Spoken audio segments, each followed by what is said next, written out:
আসসালামু আলাইকুম, hello viewers. কি অবস্থা, সবার কেমন আছেন? আমি এখন যে জায়গাটা দাঁড়িয়ে আছি সেটি হচ্ছে মসজিদ জুমা। আপনারা দেখতে পাচ্ছেন এই মসজিদ জুমার ইতিহাস আজকে আপনাদের জানাবো।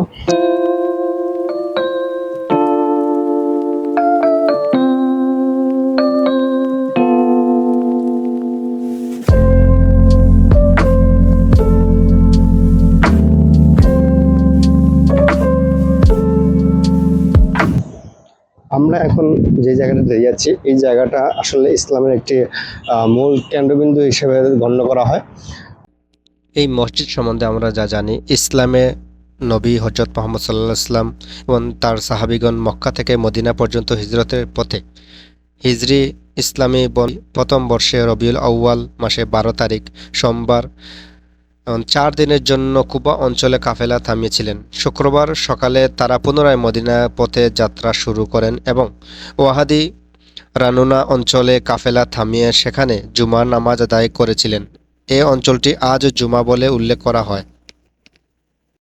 এই মসজিদে একসাথে 650 জন মানুষ নামাজ আদায় করতে পারে। এমনকি মসজিদ নববী থেকে এটি ঠিক 6 কিলোমিটার দূরে এটি অবস্থিত।